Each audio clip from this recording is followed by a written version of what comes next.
Good morning. Welcome to MIO Media Inside Out. We've been here only a year, I think, and going into our second years of activity. It's a great pleasure for all of us to welcome our journalist friends. We have another group coming from Uganda. Perhaps first time that African journalists and Thai journalists will meet in a dialogue session like this, but they'll be coming a little bit later. We have here two senior, do they look senior? I don't know, but it's here, all senior journalists here. Kun Suparak Kanchana Kundi from The Nation, senior among his colleagues and also in ASEAN region, because he is on the international desk. And then Kun Achara Ataya Kachat, senior reporter from the Bangkok Post. So these are the two English papers we have. And her specialty will be on human rights, NGO, people's movement, and a range of international issues. So we will have an exchange session today, and Jeannie told me that the serious questions raised is on professional development needs, which I think both sides can share the experiences or perhaps ask questions of each other. There are also questions raised at forum before this one regarding press freedom, regarding organizing journalists in Myanmar. But let me tell you that in fact Myanmar is advanced in the sense that you have a union, a general journalist union, whereas these two have experienced their union but very differently. So organizing among journalists also is something difficult, and also issues on ethics, issue on professional skills development. So a range of issues that have been raised, and maybe we can exchange on that. So I'll give the floor to the speakers here. So we'll start with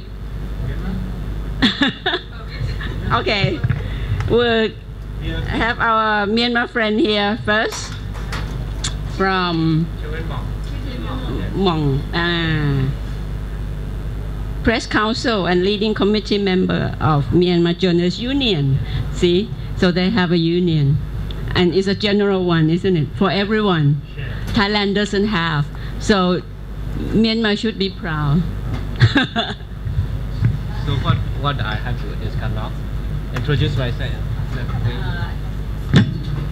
agenda that you want to share. Oh yes. How is press freedom now?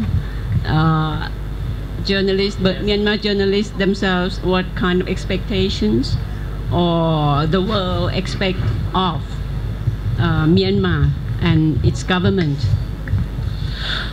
Okay, thank you so much to see here, and everyone. Minglaba, Sawadikot. My name is Chewen Mao. I am member of Myanmar Press Council and also leading member of the Myanmar Journalists Union. Currently, I am working at local news journal, Tamaga, and other sports journal. It is my own. I have experience of 20 years in journalism. Last 30 years ago, I have been to Thailand to attend a journalism training, a short course. I would like to explain currently what happened in Myanmar media. So First of all, now everybody know outside the world, Myanmar is opening up, making democracy reform. Every sector, business, politics, and everything is now reforming, and I guess most of the world interested on us. Also, there are changes in our media. Now, at present, very soon, last month, we start our private daily newspaper. Last 50 years, 40 years, we have never daily newspaper. Now, from last April, first week, there are starting daily newspaper publishing in Myanmar. Now, private daily newspaper is about 10 here. So I would like to, I bring some of the Myanmar daily newspaper to show you. Okay. Sorry. Okay.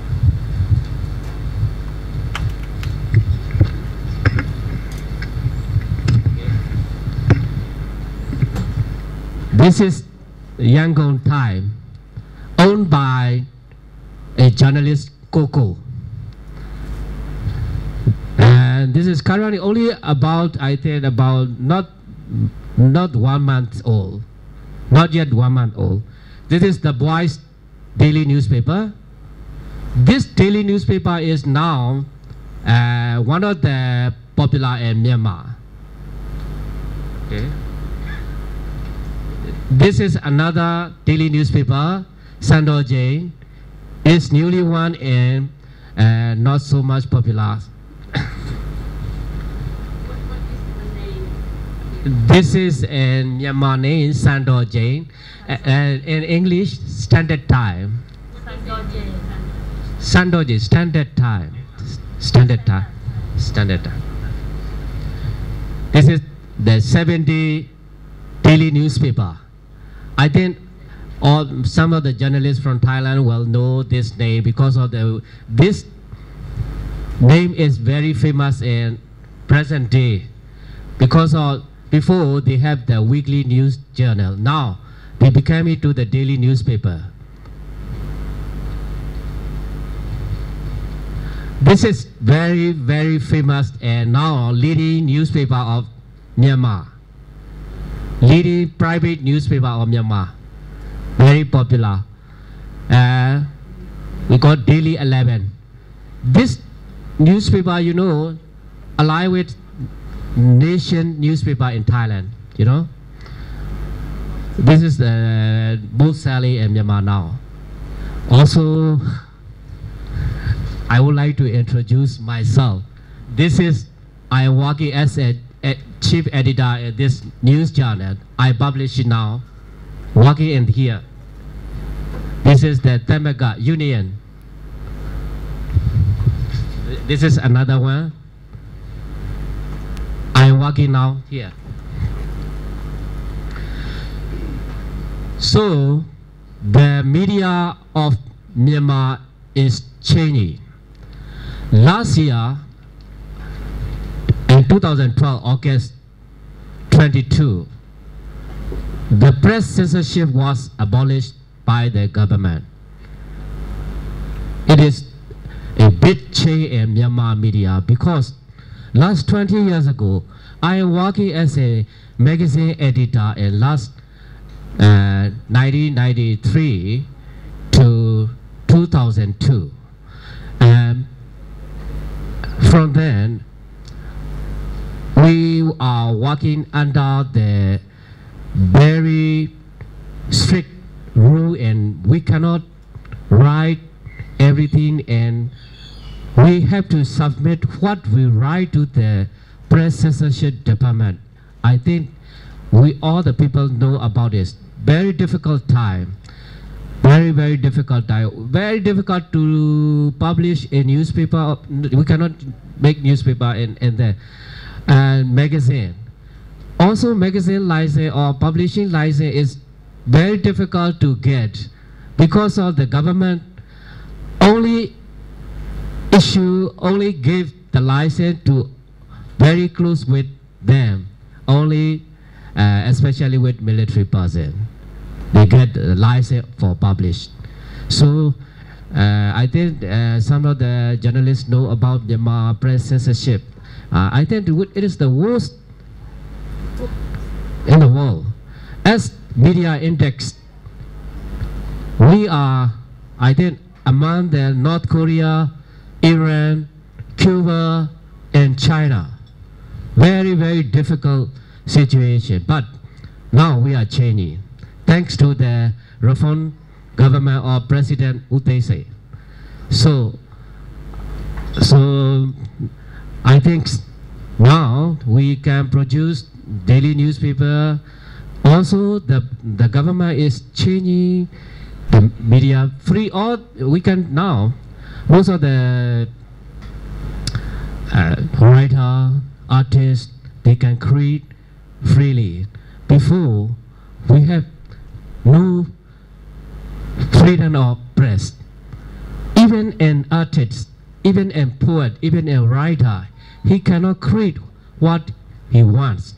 It's like control everything your soul.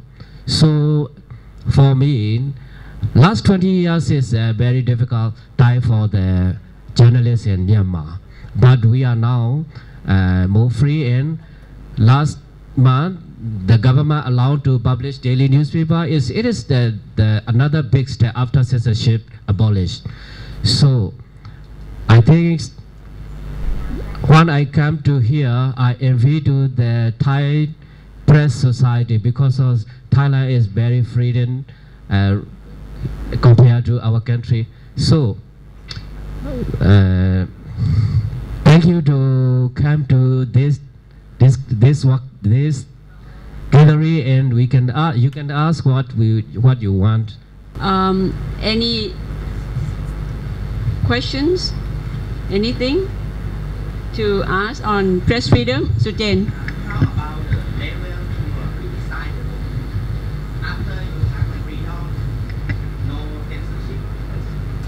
How about the level that you can criticize the book? I think now we are very, very open, and we can write no level, no limits. We can also now most of the journalists, they criticize to even President U Tae Se. Okay, no problem now. So the journalists really feel free. Yes. What is the reaction of the people after having daily newspaper each morning? What are their reactions? Yes, we are not, our people not used to be daily newspaper, because we never to get chance to read daily newspaper. Only government issued newspaper, 2 newspaper, you know. Only for the last 20 years, they make only for the government propaganda, not the true voice of the people.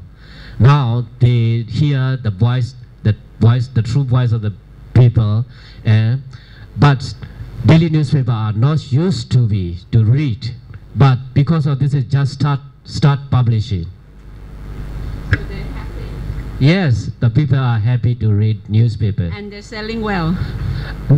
Some of the leading, did I show you the Daily 11 and the Boys 7 Day? Only 3 newspapers are very interesting, and they are popular among the people. But some of the newspapers, they are struggling. What about outside Yangon? Are they selling these papers around the country? Yes, not going around the country because of I think they have the lack of the investment or lack of knowledge, some of the transportation problem. Only big one, the Daily 11 can reach to the Navy or in Mandalay. Other newspaper only around Rangoon. So still beginning and limited. Yes, beginning and limited for newspaper. 2 more questions here. Pongpan.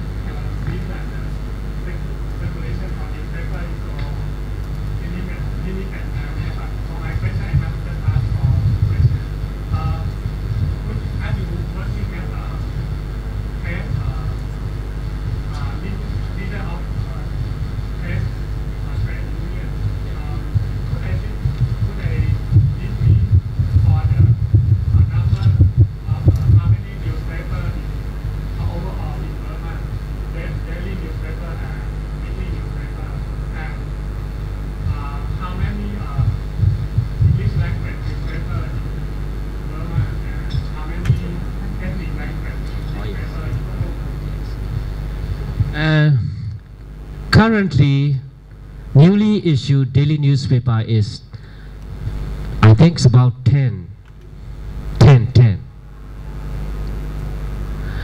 Already exited newspaper like the government, they published, said last 50 years ago.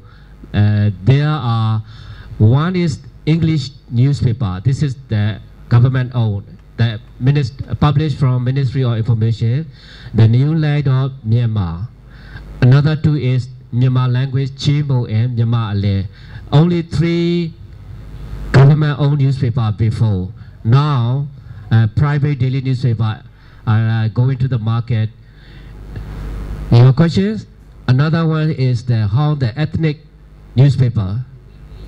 Oh yes, I can't exactly how many weekly news journal, I don't know, but more than 200 weekly news journal in Myanmar now publishing. More than 200. Yes. English is very, only a few paper published. I think you will know there is Myanmar Time. Myanmar Time is very famous among the foreigner and coming to Myanmar. This is published last, I think about 10 or 12 years ago. This is the semi-government newspaper. It is the chief editor is the Australian Mr. Dankley Ross.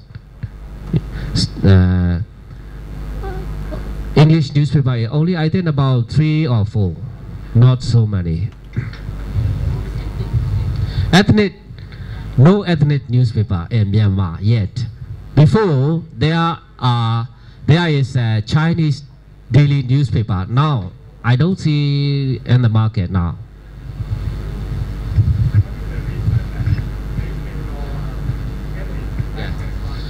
I think the ethnic people, I think they have no resources, and I think only a few people can read.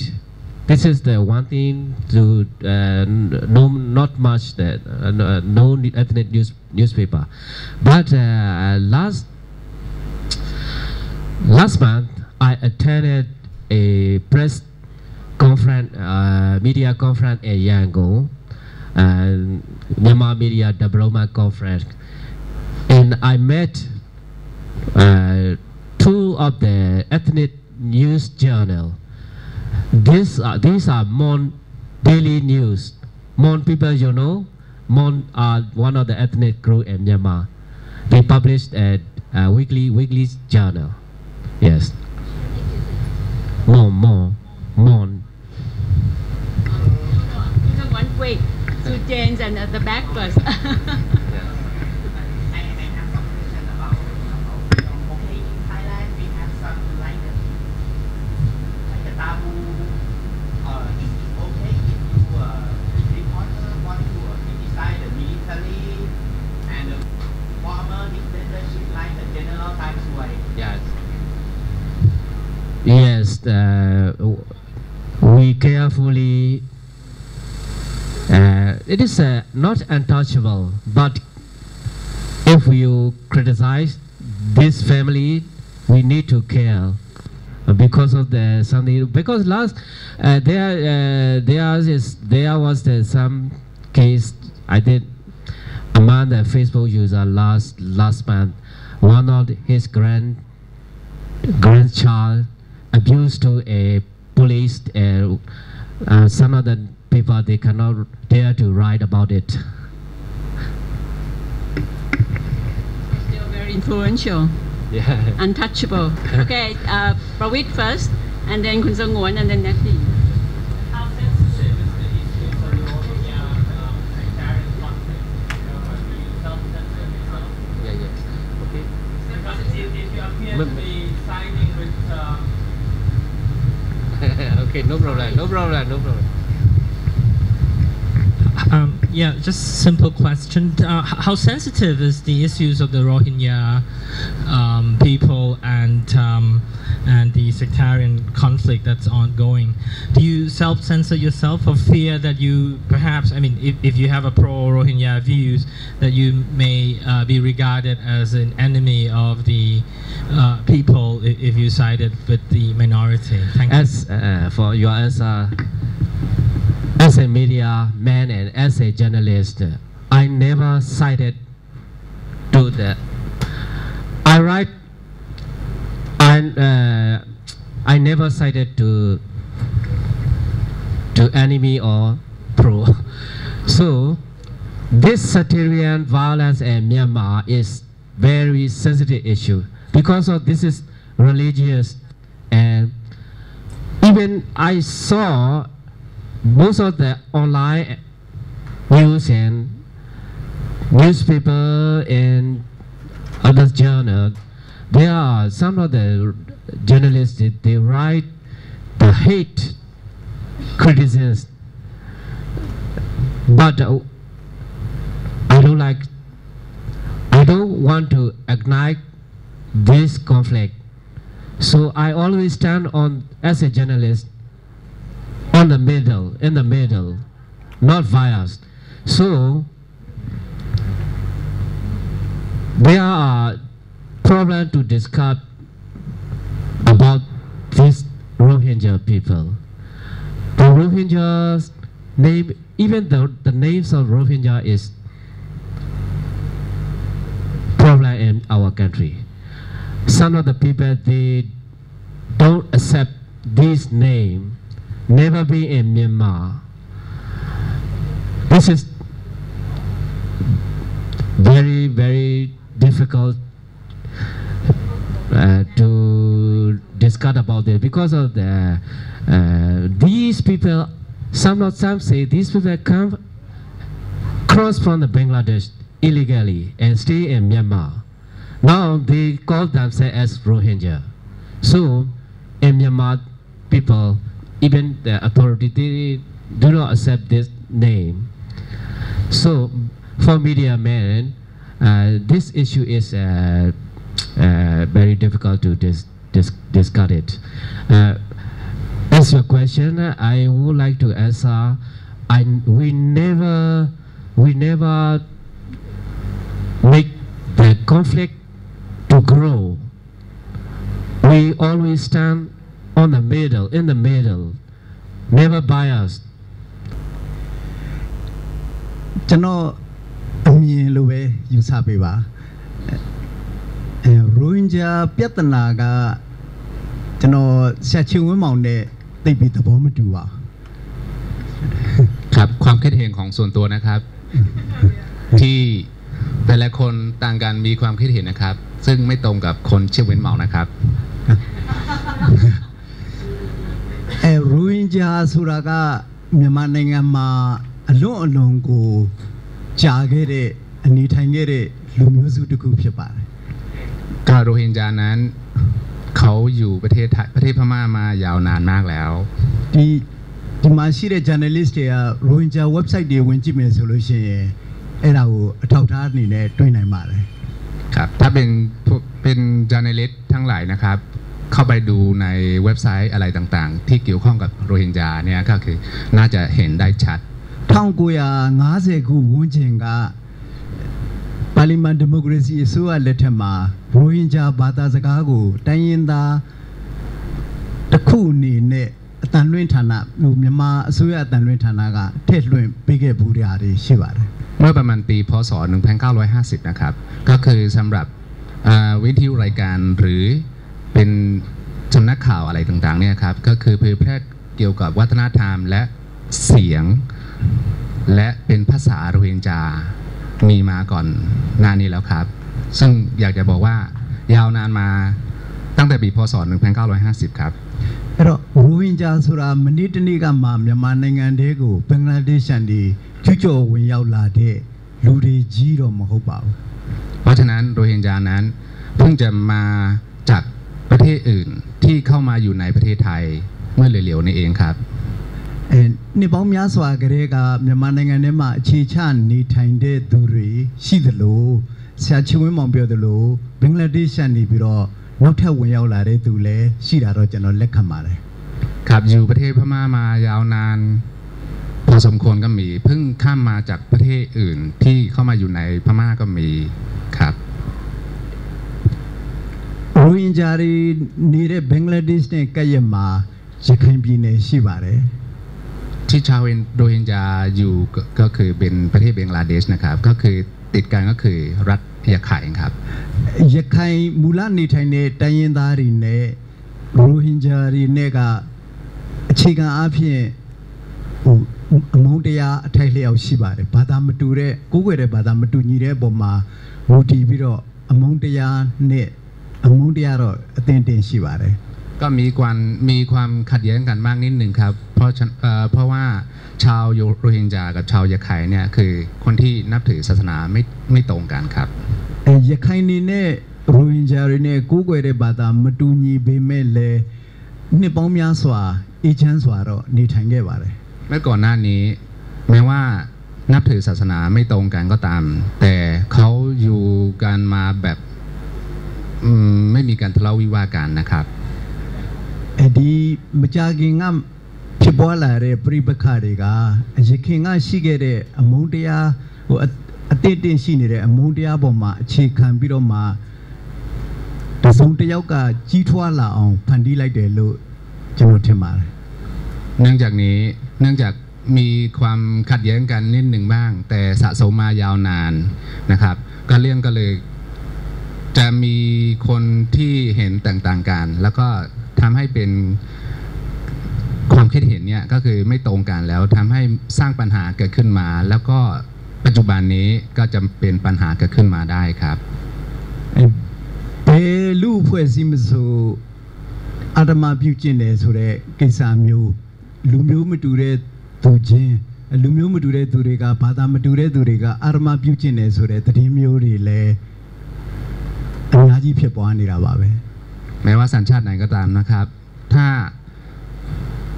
นับถือศาสนาไม่ตรงกันหรือเผ่าพันธุ์ที่อยู่แบบไม่ค่อยถูกกันแล้วมีการแบบข่มขู่ข่มขืนอะไรอย่างนี้ต่างๆเกิดขึ้นมาก็เลยจะเป็นกลายเป็นปัญหาขึ้นมาระหว่างกลุ่มหนึ่งกับกลุ่มหนึ่งอย่างนั้นนะครับဒါပေမဲ့เจ้าနီမော်ရခိုင်ပြည်နယ်ကရခိုင်မျိုးသမီးလေးတယောက်ကိုအာရမပြုကျင့်ခံရတဲ့ကိစ္စမှာပြုကျင့်သူကအစ္စလမ်ဘာသာကိုးကွယ်သူတွေဖြစ်ပါတယ်แต่ยังไงก็ตามนะครับเมื่อล่าสุดที่ครั้งแรกที่เกิดขึ้นการข่มขืนที่รัฐยะไข่เนี่ยนะครับก็คือคนที่ไปดำเนินเกี่ยวกับไปข่มขืนเนี่ยก็คือชาวมุสลิมครับအာရမပြုကျင့်တဲ့သတင်းမျိုးကို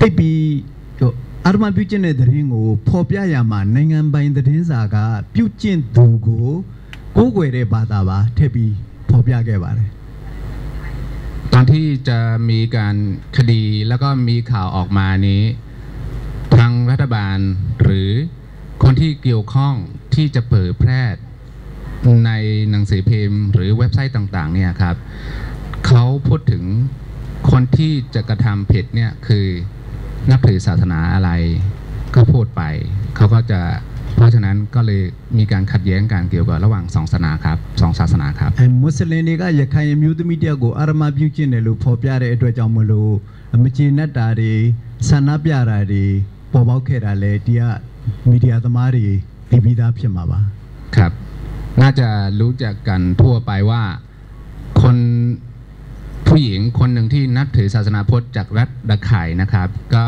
แล้วก็มีคนข่มขืนนี่คือเป็นคนที่นับถือศาสนาอิสลามก็เลยมีข่าวเนี่ยก็คือบางปลายไปครับทุกคนก็ทราบนะครับပိုပြီးအခြေအနေကိုဆိုးဝါးသွားစေတာကရခိုင်ပြည်နယ်တောင်ကုန်းမြို့မှာရခိုင်ပြည်နယ်မှာမွတ်စလင်ဘာသာရေးအရာသူတို့ဘာသာရေးလုပ်ငန်းတွေလုပ်ပြီးပြန်လာတဲ့မြန်မာနိုင်ငံအမျိုးမျိုးအနေနဲ့ကမွတ်စလင်10ယောက်ကိုတပ်ဖြတ်မှုဖြစ်ပါတယ်ไอ้ที่ร้ายแรงไปก็คือ ที่รัฐระไข่นะครับคนที่จะไปทำเกี่ยวกับศาสนาที่เป็นชาวมุสลิม10 คนนะครับก็คือชาวระไข่เนี่ยก็คือเหมือนกับว่าแข้งแล้วก็ไปฆ่ากันนี่แหละครับเรื่องที่บานปลายออกมาแล้วก็ทำเป็นรุนแรงขึ้นมากขึ้นนะครับ Sorry for Uganda people and speaking in Burmese and he is a translator in Thailand. Yeah. တောင်ကုတ်ကဘာသာရေးလုပ်ငန်းလုပ်ပြီးပြန်လာတဲ့မွတ်စလင်တွေကိုလူရှိသူရှိမှာပဲကားပေါ်ကဆွဲချပြီးရဆက်တပ်ဖြတ်မှုတစ်ခုဖြစ်ခဲ့ပါတယ်กที่ระไข่นะครับที่เรื่องที่จะเกิดขึ้นมาแบบดูหน้าแบบที่ไม่น่าจะเกิดขึ้นนะครับคือคนที่ไปทำพิธีเกี่ยวกับศาสนาอิสลาม10 คนนะครับเขากระชากลงดึงลงจากรถแล้วก็จะทำร้ายหรือจะฆ่าตรงหน้าผู้คนทั้งหลายนะครับเคยเกิดขึ้นมานะครับအဲ့ဒီလိုတပ်ဖြတ်ရမှာမြန်မာလိုပြောမယ်ဆိုရင်တော့ကတော့ဗာရိုင်းဆိုင်တဲ့စကားပြောပါမယ်အလောင်းတွေကိုသိနေပန်းတာမျိုးလောက်အထိရိုင်းပြလုတ်ခဲ့ပါတယ်တပ်ဖြတ်သူတွေကถ้าสิ่งที่น่าเกลียดจะพูดอีกเรื่องหนึ่งก็คือฆ่าคนที่จะเป็นเกี่ยวกับผู้นำอิสลามเสร็จผมก็พูดไม่ออกนะครับคือทำแบบน่ารังเกียจมากก็คือฉี่สายหน้าฉี่สายตัวศพอะไรนี้ต่างๆครับก็คือทำร้ายแรงถึงขนาดนี้นะครับအဲ့ဒီအမှုကျူးလွန်သူတွေအခုထိဖော်ထုတ်ခြင်းမရှိသေးပါဘူးสิ่งที่เกิดขึ้นมาอีกเรื่องหนึ่งก็คือคนที่จะฆ่าทั้ง10 คนเนี่ยคือทุกวันเนี่ยยังไม่ได้มีการฟ้องร้องหรือจับตัวผู้ทำผิดนะครับဒီကိစ္စကအစ္စလမ်ဘာသာဝင်တွေဘက်ကကြည့်မယ်ဆိုရင်အင်မတန်ဒေါသထွက်စရာကောင်းပါလိမ့်မယ်เรื่องนี้ถ้าดูจากฝ่ายอิสลามคนที่นับถืออิสลามแล้วก็คือหน้าโมโหแล้วก็หน้าที่อับอายมากนะครับအဲ့ဒီနောက်ပိုင်းမှာ Okay, I'm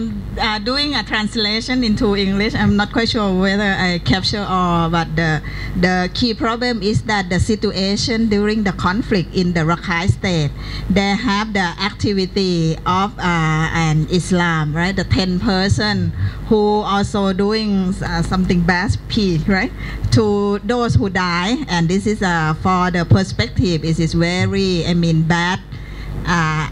Activity, so it's considered as the non-respect. So when look at the situation on the Rakhine State, that I think let me summarize a little bit about the situation of the conflict between the Buddhist and the Muslim in the Rakhine State, and he explained like one of the activity which is very bad in from the perspective of those who know, and the second issue that is about like up until now that those who kill 10 Muslim person have not yet been arrested. So this is also the situation that happened.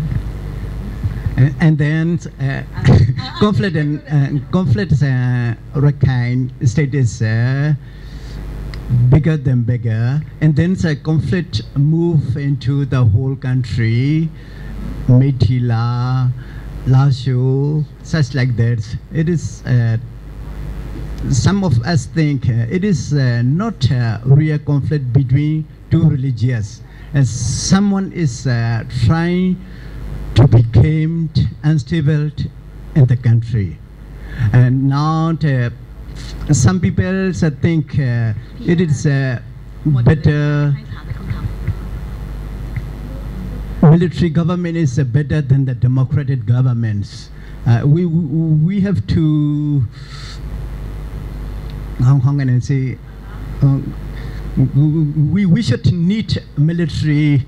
We need military. We need military. That kind of sense is in our peoples. I think the conflict is based on that kind of military regions. Okay, thank you. Now, I would like to ask the Joy Miet. Yeah, he do not agree with me. I would like to ask to Go Joy Miet. Are you there to openly discuss as you discuss here in Myanmar? because of there are so many people, even I don't like about the hate propaganda to hate the Muslim people, I don't like, but in Myanmar media, I cannot openly criticize, or I don't want to dare to say something on this issue. It is very controversial issue. So too sensitive to report. Let's put it very briefly. Okay, Kun Sungwan. Yes, I was learned one information from the website of the Chinese embassy to Yangon that Myanmar last month Myanmar government had introduced a draft of public service in television and broadcasting law, right? And this tribe is like to set up some media like the NHK and BBC. And but one point is this kind of the media is not allowed to report about the politics. Is this true? Cannot report about the politics. Politic article that sensitive. No. They want to change their image of the government institution. The government institution always making propaganda. For now, the country is changing to the democratic, and the government, before the government owned media, they want to change like a private media. So there is a draft law. They are introducing public service media. This is the very recently only draft, not in debate in the parliament. All the government institutions, they want to go to the private public. This is their intention. I think no mention about politics. I think everything in the public service media. Jeannie, you want?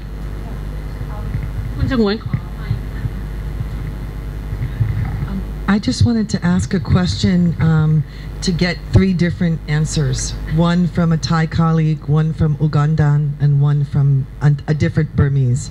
In my country, there are some very sensitive issues for journalists. For example, racism between black people and white people. Very sensitive topic as a journalist to write about, because sometimes what you write or report can be misunderstood or misinterpreted. So the question is, in all 3 of your countries, how do media approach these very sensitive, emotional issues, such as in Thailand, the red shirts and the yellow shirt issue, which was the conflict that affected this country several years ago, divided society. In Uganda, you've had conflict there. The gay rights issue, for example, very sensitive, difficult issue. In Burma, the recent violence between Muslims and Buddhists. How do each of you as journalists feel your role should be in covering this type of emotional issue? Shall we let the Uganda journalists? Yeah.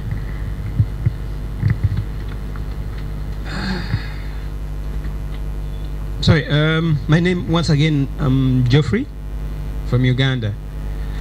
In Uganda, there are 2 or more issues that are sensitive really in our context. One that has been mentioned by our colleague, LGBT rights.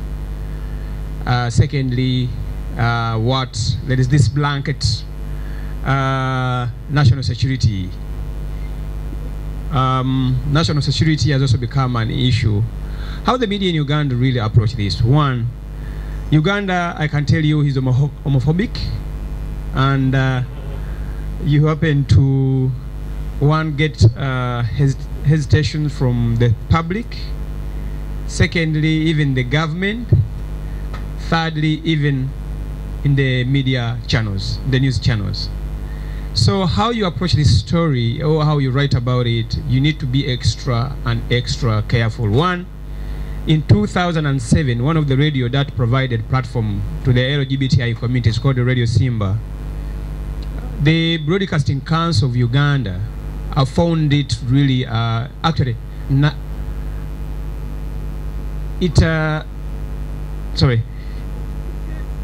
when they hosted the group from LGBTI, that program was named, it was anti-society program because it was meant to promote a particular right which is illegal in Uganda, because our laws, particularly the penal code, makes it clear to be an LGBTI activist, you are practicing something which is illegal, and therefore you face arrest, detention, and imprisonment.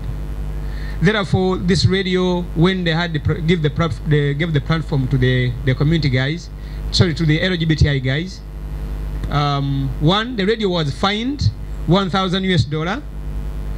Two, the condition was they were supposed to make an apology every after an hour bulletin. So before the bulletin, they had to first read out the announcement, the apology to the society that they offended them.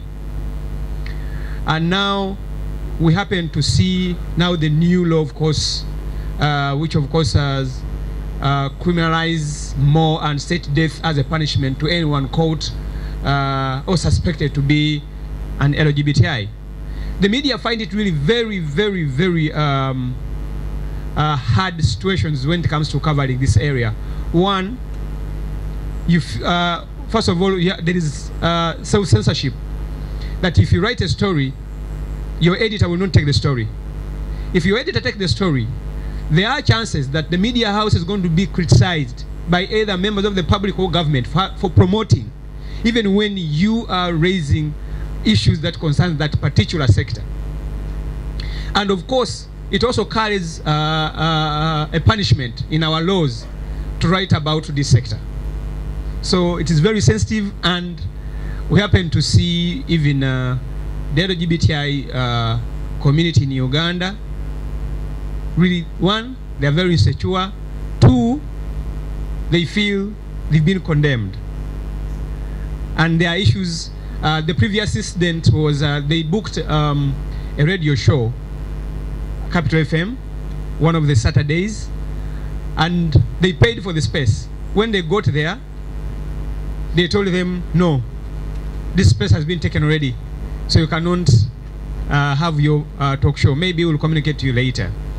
The other issue is the issue of national security. That one really, I think, we have failed in Ugandan context. The government has failed to define what the national security is, but it is being used, one, to kidnap journalists, detain them incommunicado, prefer charges against them, and even closing down media houses in the so-called national interest. So that, of course, the government, for us as journalists, we are looking at it as a scapegoat, that whenever the government does not want the media channels to provide platform to the citizens to debate issues of governance and to decide the kind of the country they would want to see in the next 1 or 5 years, the government uses it really to curtail media freedom. And how we approach it, of course, it depends on whose interest this story or a news item is going to affect. But the most important thing here is what you've done in Uganda. We know anything can happen. And our role is Human Rights Network for journalists. Our role is to defend those who are at risk. You may not necessarily really rule out that this story is going to be taken in bad faith by a government. What you've done is, of course, to have lawyers in place to be able to assist these journalists. But secondly, we also are looking at national trainings on safety and security before you need every journalist has got ready to prepare him or herself before such a story is written, as a way to start really reducing on some of these cases. But ideally, we still are facing these issues, and we hope we are here to learn. We'll learn from you and see how we can take it better. Thanks so much. Wait. We have Thai journalists to reply, right? Okay. Shortly. Maybe as the staff of the office, can we put to the Thai journalist here? Very brief. Same question. 2 sentences. National interest, national security is always an excuse. In any society, Thailand is no exception. It depends on elites always define what is the national security, national interest is or are. So the media, the Thai media is also facing this, but not the racial, the color code things that Jean Halsey mentioned. It's something else, and I don't want to mention it. And Pravit is laughing. That's the law. No. Let me finish. Okay, the third sentence is now. People are not free to criticize the monarchy. Okay, so he should be the panelist here. Okay, so me personally, I want to hear kind of Burmese views, and then we can discuss, and then Uganda views. So because I feel like I want to hear more. Thank you. So there's a ceiling also in Thailand. 112 is the code word, and so the journalists mostly refrain from criticizing the monarchy. So it's done during small chats or through other venues, not in the public. Gossip perhaps is the most prevalent. Natty, another question briefly? In Myanmar, you had the self-censorship for like decades, and now everything is opening. Like how are you going to train the Myanmar journalists to be more outspoken and dare to write, to report about the sensitive issues? And another question would be, do you think that was the media the one who escalated the anti-Muslim sentiment in the country? I mean, the beginning of the conflict between the Rohingya and the Rakhine people, could it be just probably a problem between man and woman? Can we just it could not be about religion, it could be about man and woman too, you know what I mean? Is the media the one who escalated the conflict into the country, and how are you going to train the media in your country to be more outspoken? Thank you.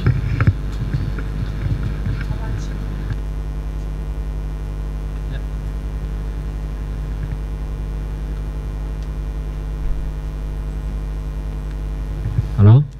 It is a good question, and we still need more capacity building in our country for young journalists.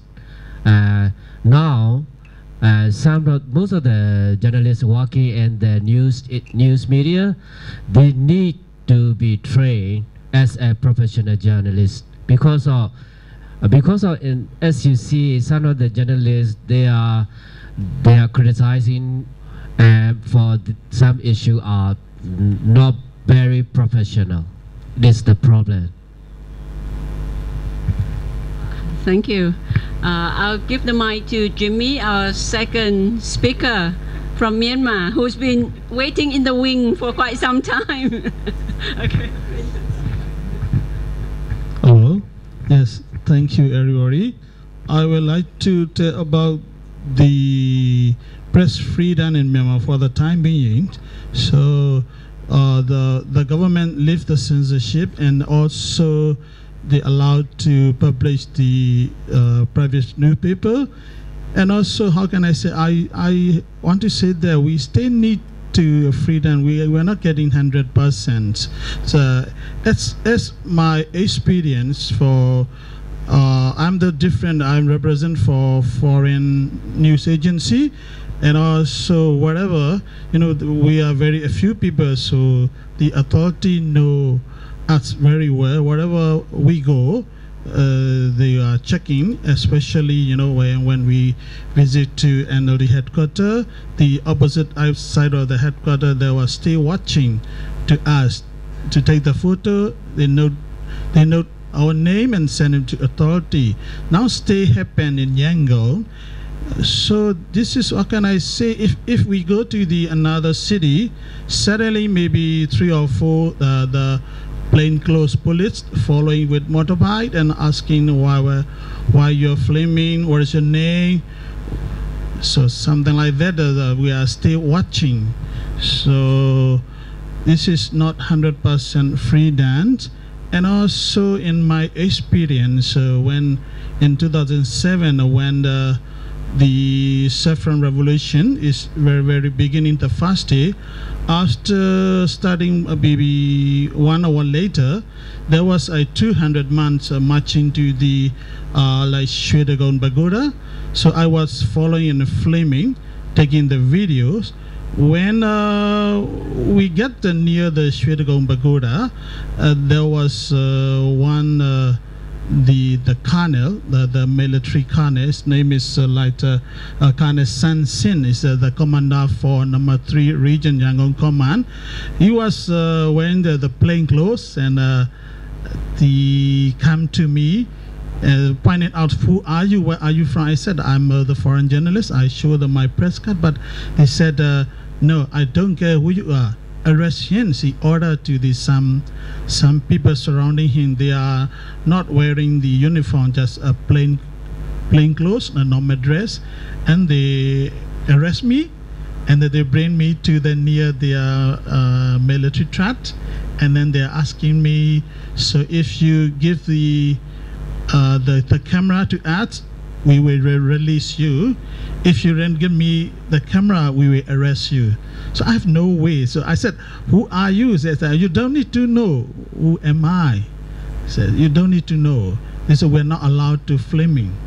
So, and then I have no choice. I give them to my camera because I still have another one in my car.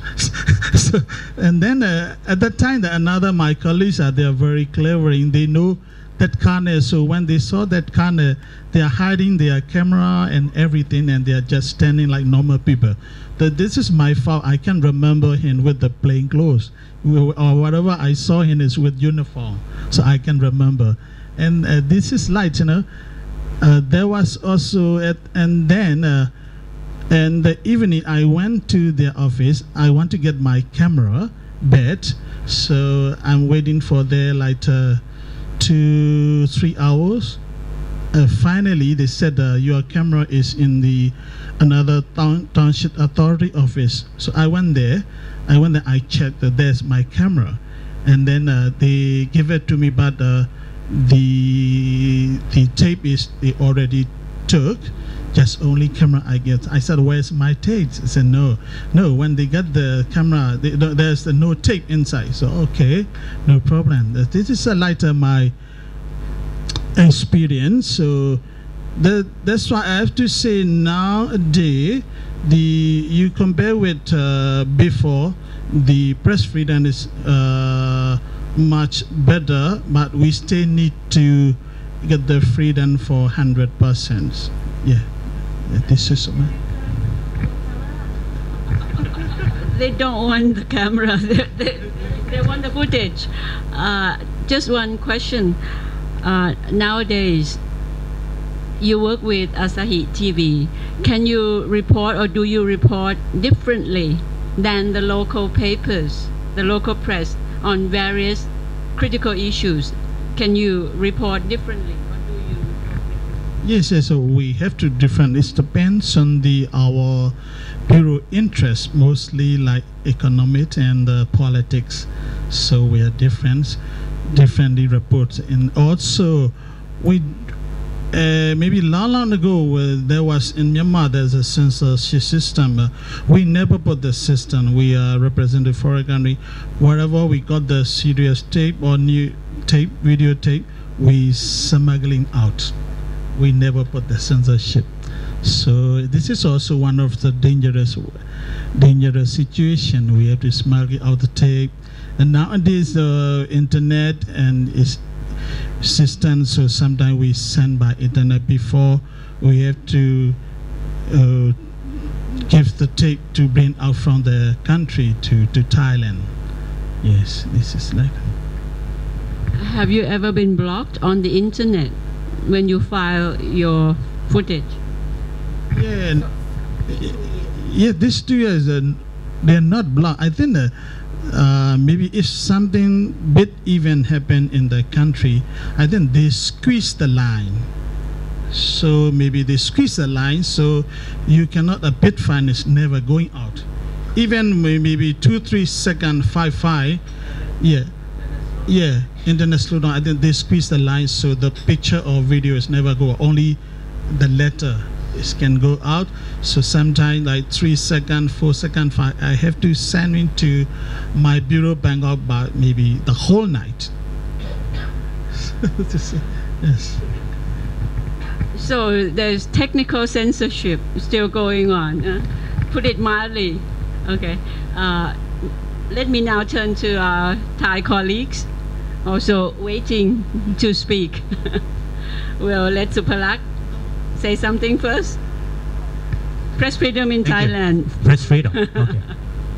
Because I did not prepare anything for this forum, because the organizer MIO just say, come, just exchange my experience. Oh, I have a lot of experience to exchange actually. We have spent the whole day for that kind of talking. But briefly, to save the time for other colleagues to say, in Myanmar context that I involve mostly, I think the freedom might be less important for me in this day in Myanmar. I'm talking about the professionalism in the country that badly needs.